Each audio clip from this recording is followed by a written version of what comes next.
بسم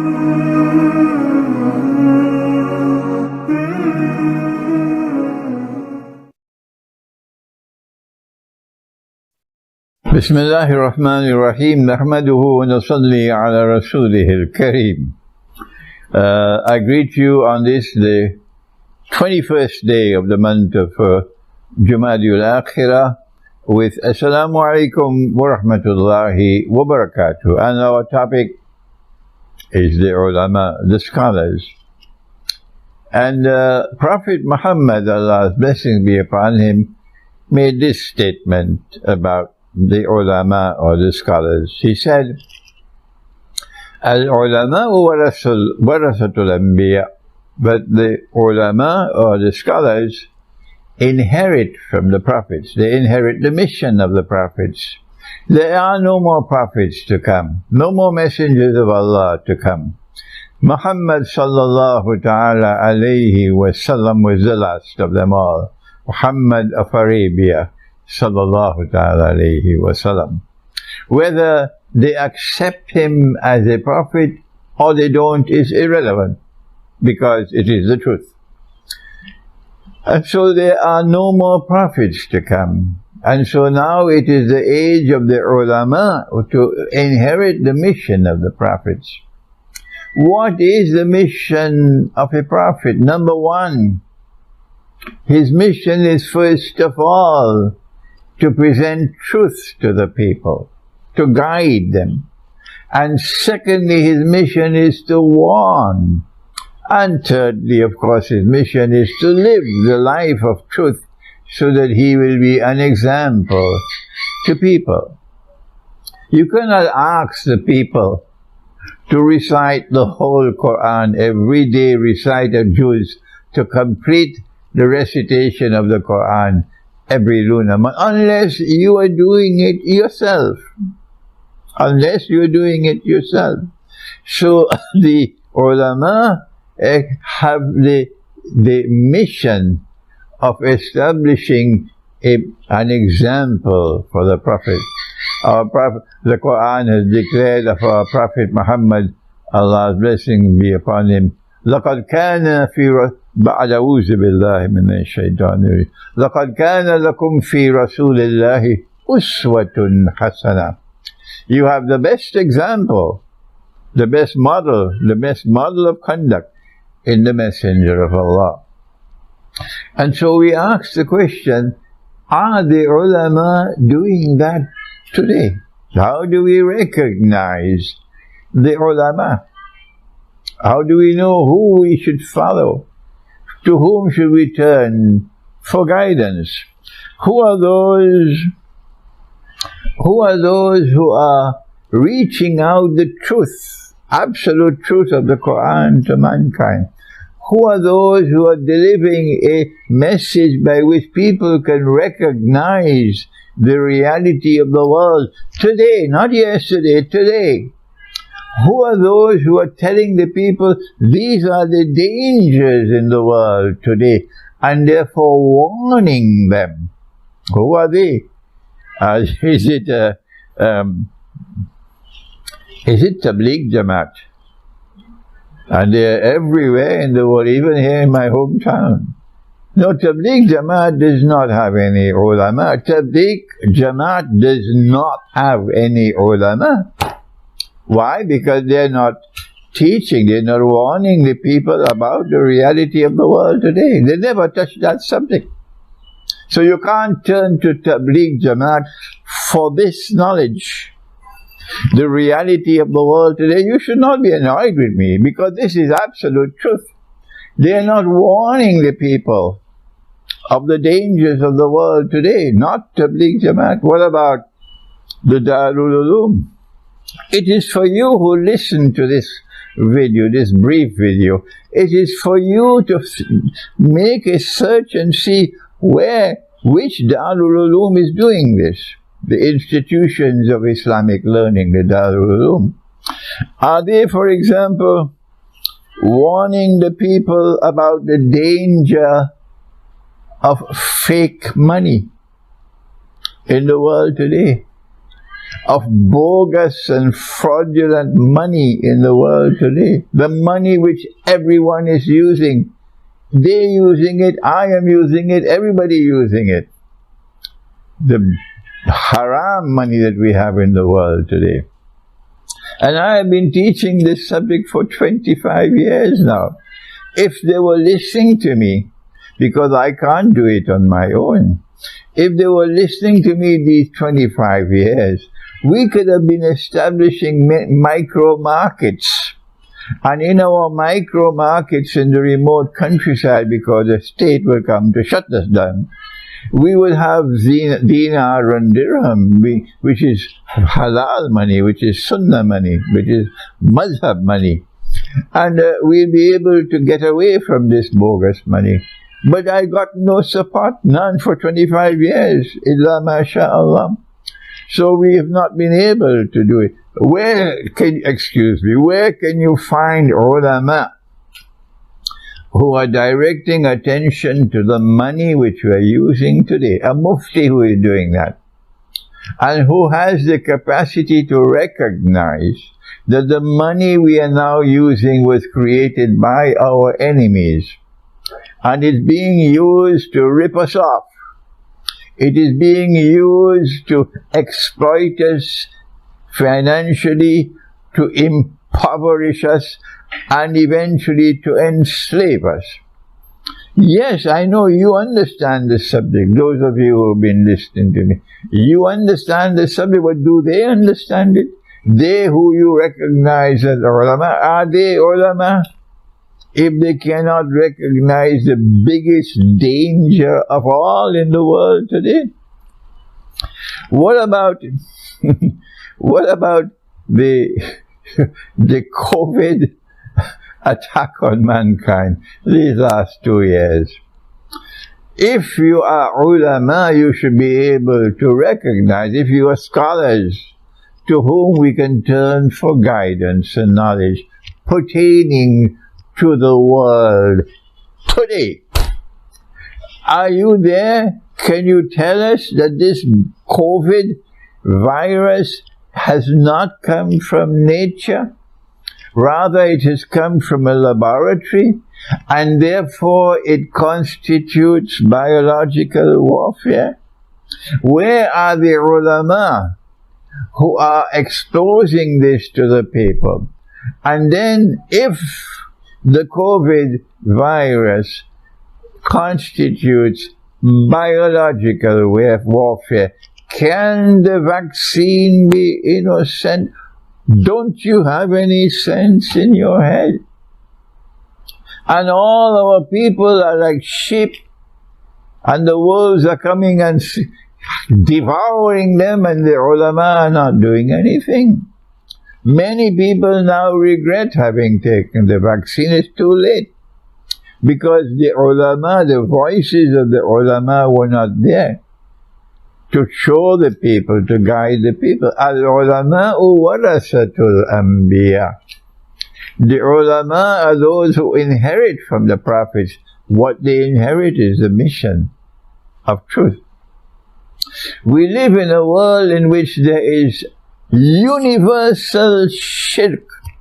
Shirk is not just worshipping an idol as God. There are many forms of shirk. When the Lord God has given you an order, do this, and someone else says, no, you must listen to me, not to the Lord God, then he is playing God. There is political shirk in the world today, and we have explained this in many other videos extensively. We don't have the time to return to the subject. Do please do some homework. Don't send an email, Sheikh, where is the political shirk? How many times must I teach a subject? There is economic shirk in the world. There is monetary shirk in the world. There is COVID shirk in the world. And if Allah's house is in the Quran, the Quran speaks of Baytullah, Baytullah, the house of Allah. So Allah's house is a house where we perform salat, and we do it in congregational prayer. And this is a house of Allah which was established by our father Nabi Ibrahim alayhi salam, the Prophet Abraham. So why, I ask, why is it that for 13 years that we were in Mecca before the Hijrah, before the migration to that city to the north, the city of Yathrib, which was now also given the second name of Medina. Why is it that Prophet Muhammad, Allah's blessing be upon him, never instituted congregational prayer at this house of Allah, the Kaaba in Mecca, for 13 years? Answer me. Answer me. The reason why he could not establish congregational prayer, Salat bil Jama'ah, in the Kaaba for 13 years was because Allah was not recognized as Al-Akbar in that Kaaba. The power to do so did not exist with us. The kuffar, the mushrikeen of Mecca, they controlled power in Mecca. We did not. We were small in number. Even after 13 years of preaching, we still were a few. We were small in number. So we did not have the power. Unless we had the power to establish Allahu Akbar in His house, meaning the supreme authority in this house is Allah. There is no authority which can intervene to prevent us from recognizing Allah as Al-Akbar. And therefore to pray in this house of Allah as Allah and His Messenger have ordained that we should pray. It was only after we made the Hijrah to the northern city of Yathrib or Medina, and we no longer have an authority over us which prevents us from recognizing Allah as Al-Akbar.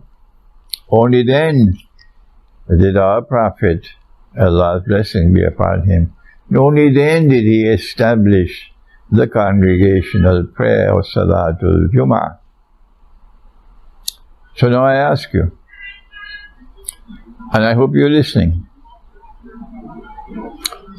if Allah and His Messenger, if Allah has ordered us in the Quran, as He has, that whatever the Prophet gives you, sallallahu alayhi wa sallam, you must follow him, you must take it. And whatever He prohibited you must abstain from it. This is His order.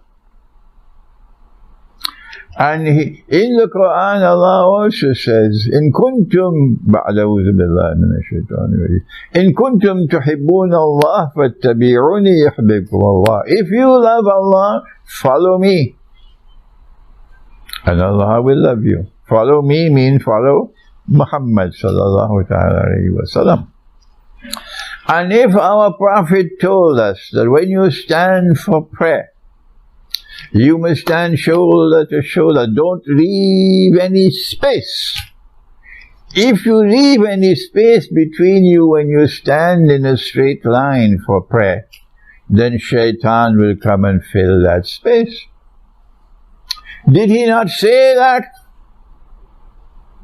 Now then, if the government tells you you're not allowed to pray like that, because of COVID or whatever it may be, whatever be the reason, I am not interested in the reason. If the government orders you, if the World Health Organization orders you, the Minister of Health orders you, that you must practice something they call social distancing. Yes, you must stand 3 feet apart or 5 feet apart or 6 feet apart. You're not allowed to stand shoulder to shoulder. The law does not allow you to do that. I ask of you, if you don't have the power to prevail over the government, you don't have an army, you don't have an air force, you don't have a navy, when you don't have the power to prevail over the government, what do you do? The answer is, if you obey the government rather than the Prophet, ﷺ, listen to me, because this question will be asked to you in the grave. It can be asked to you in the grave. And prepare yourself to answer in the grave. This very question, you can get this question in the grave. Listen to me. I'm warning you. If the government tells you you cannot pray like that, you have to pray 3 feet apart, 6 feet apart, and so on. And our Prophet, Allah's blessings be upon him, he ordered you to stand shoulder to shoulder, and do not leave any space in between, because if you do, Shaitan will fill that space. Shaitan means Satan. Then what do you do? What do you do? My answer is, if you obey the government and you disobey the Prophet Allah, you are disobeying Allah. My answer is, if you submit to the government and then you defy and you disobey Allah and His Messenger, then your supreme loyalty is not to Allah. Your supreme loyalty is to the government. Your submission, Islam means to submit. You are not submitting to Allah and Allah anymore, you are submitting the government. Is that not shirk? Is that not shirk? Let me warn you. Our Prophet warned about shirk in Akhir Zaman. Akhir Zaman means the end time. And shirk is blasphemy, heresy, and so on. Not just worshipping other than Allah. There are many forms of shirk. Recognizing someone as supreme in his authority, that is other than Allah, that is shirk. There is shirk in Surah Al-Kahf, when the rich man and the poor man, the rich man was worshipping his wealth, his gardens. And in the end, when Allah destroyed his garden, he said, Ya laytani lam ushrik bi rabbiha. Woe unto me that I performed this act of shirk.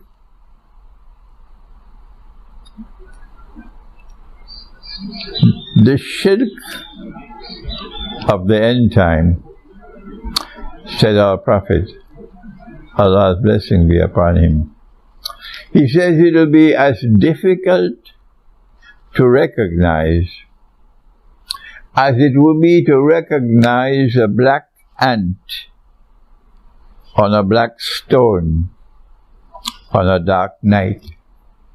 Can Tabligh Jamaat recognize the shirk of this last age? Can our Salafi brothers recognize the shirk of the last age, which is so difficult to recognize as it would be to recognize a black ant on a black stone on a dark night? No.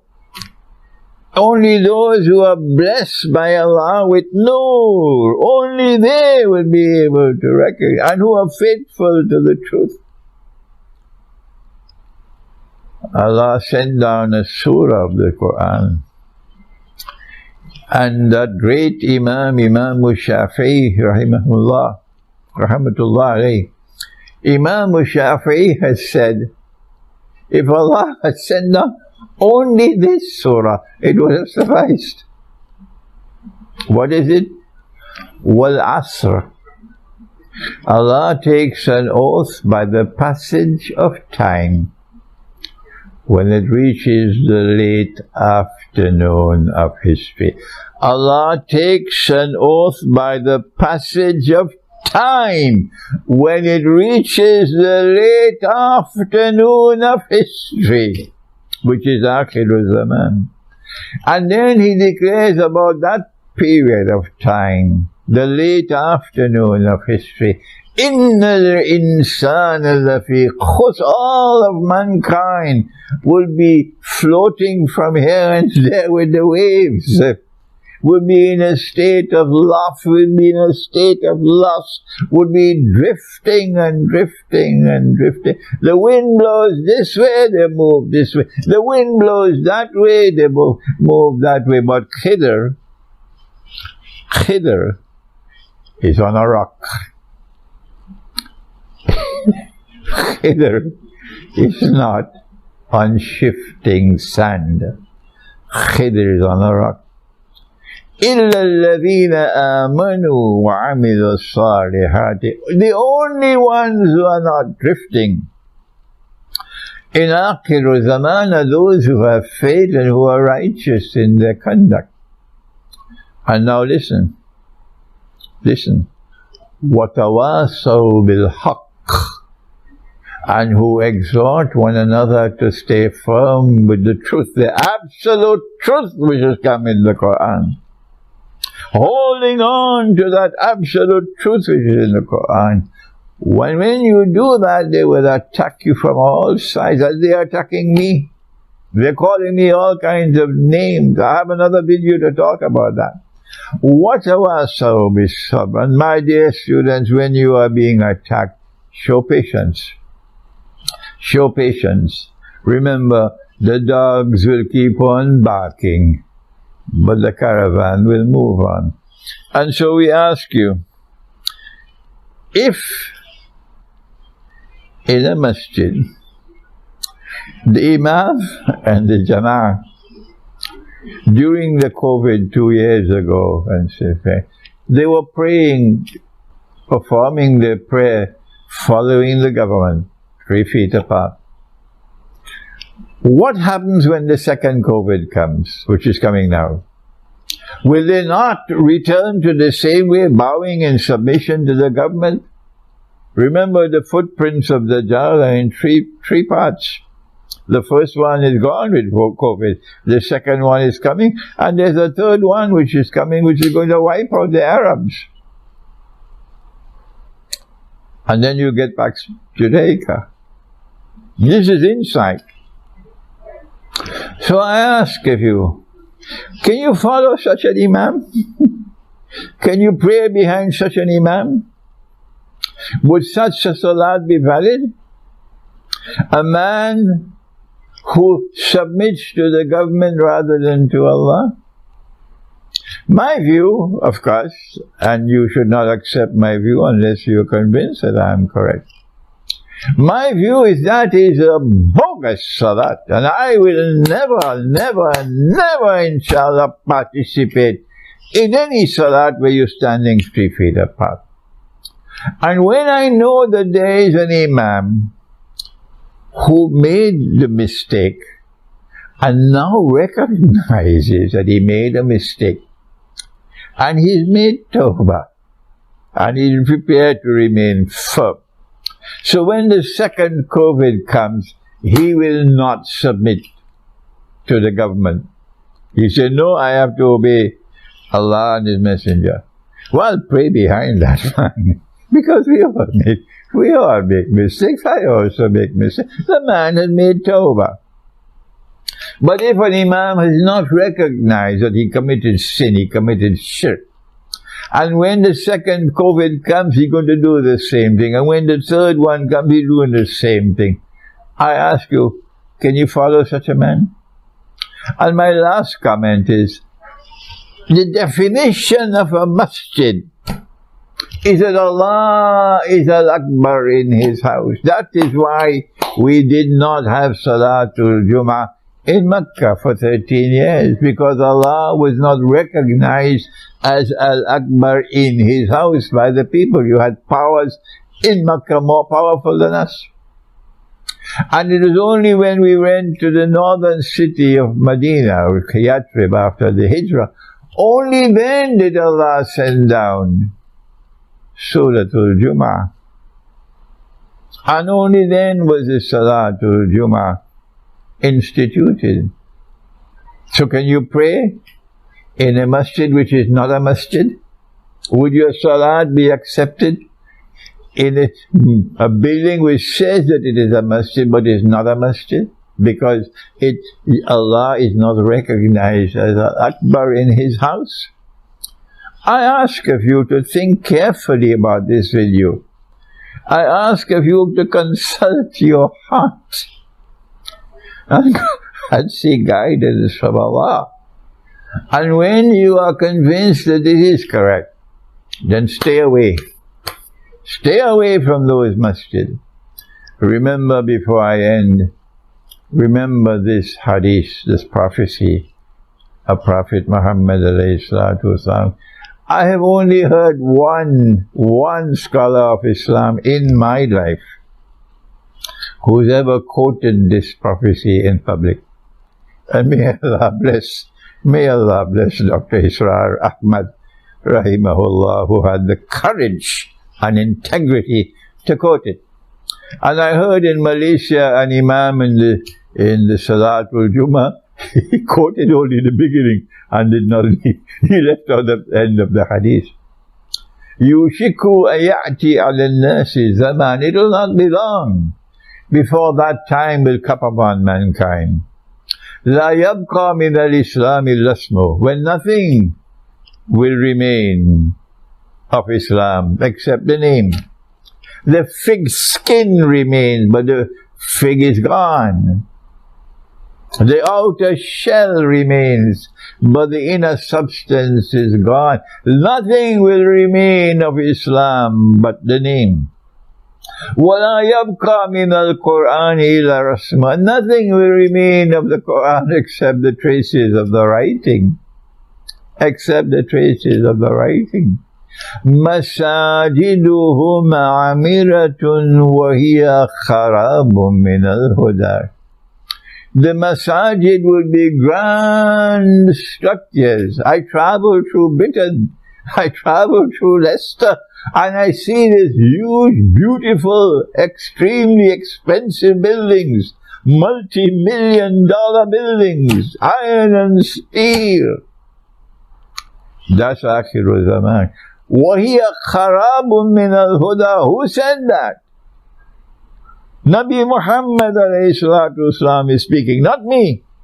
He said they'll be devoid of guidance. The houses of Allah are devoid of guidance. The masjid is devoid of guidance. Devoid of guidance. And so I leave this with you to think about it, to ponder and think about it. That these masajid, where they submit to the government rather than to Allah. You're worshipping the government, you're not worshipping Allah, because your supreme loyalty is there, not here. And then he ended with these words, عُلَمَاؤُهُمْ شَرُّ النَّاسِ مِمَّنْ تَحْتَ أَدِيمِ السَّمَاءِ مِنْ عِنْدِهِمْ تَخْرُجُ الْفِتْنَةُ وَفِيهِمْ تَعُودُ. He condemned the ulama. He condemned the ulama. He condemned the ulama as the centers of corruption. And he said they are the worst people beneath the sky. And so this lecture, this brief video, is to ask you to remember what our Prophet said, Allah's blessing be upon him, about the ulama. So you can recognize who are the ulama. He said, Al-ulama'u warasatul anbiya. That they are the ulama, they who inherit from the prophets of Allah, who therefore reach out al-haq, the truth, absolute truth to mankind, who explain the world in which they live, and who warn of the dangers of the world, and who exemplify in their conduct what they preach. Thank you. Wassalamu alaikum wa rahmatullahi wa barakatuh.